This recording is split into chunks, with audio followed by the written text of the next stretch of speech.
大家好，好耐冇見啦。喺過去呢一個禮拜，我因為病咗入咗醫院。原本以為呢段日子會充滿焦慮或者好無聊咁過日子，但冇諗過我竟然喺病床上邊用咗2日時間。透過我用我部手機同埋 AI 對話同埋協助，製作咗一隻慳真啲 Apps。咁好多人問我病咗，咁點解仲有精力去創造？其實答案就係最近我讀咗一本書《高效原力》。呢一本書不單止給仍在職場打拼嘅你，又或者仍在喺中山享受退休生活嘅你。我哋香港人由細到大都被教導獅子山精神，認為成功必須要吃苦，要咬實牙關。但係本書《高效原力》嘅作者 Ali Elder 告訴我哋，這是一個好巨大嘅誤解。無論喺職場上拼搏，或是退休後面對如何打發時間嘅壓力，我哋都可能陷入咗一種越努力越累嘅循環。佢提出咗一個顛覆性嘅觀點：生產力嘅秘密唔係自律，而是喜悅。當你覺得一件事好玩、有趣嘅時候，你根本唔需要意志力去逼自己完成。書中提到快樂嘅生產力嘅第一條支柱叫做激勵，就好似我在病房同 AI 協助開發咗隻 Apps。如果我當它成為一份工作，我肯定會覺得好攰。但我將佢變成一個遊戲，一個解決生活痛點嘅挑戰。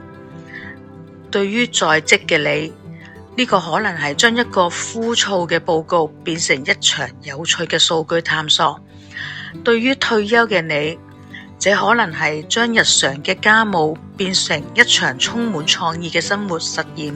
當我們把枯燥嘅任務加上一點趣味性，我哋嘅大腦就會釋放多巴胺，給我哋源源不絕嘅能量。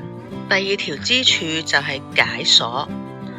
我哋成日都會拖延，唔係因為我哋懶，而係因為我哋驚失敗，或者覺得任務太過龐大。作者建議我哋降低門檻。對於係在職嘅你，唔好成日諗住我要打造一個完美嘅 Apps， 而係想我今天只花10分鐘就同 AI 傾傾偈這個想法。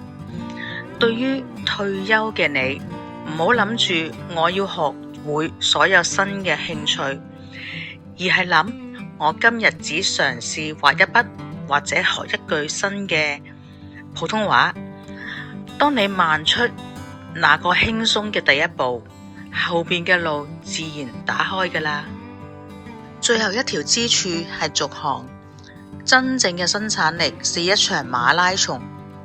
喺醫院呢5日，我學咗有意識嘅休息，攰咗就放低手機，睇一睇窗外面，或者閉上眼睛聽聽音樂。對於在職嘅你，呢個可能係下晝食 lunch 嘅時候10分鐘冥想，或者對於退休嘅你，呢個可能係每日下晝喺中山嘅公園散步。休息唔係對工作嘅逃避，而係為咗走更長嘅路。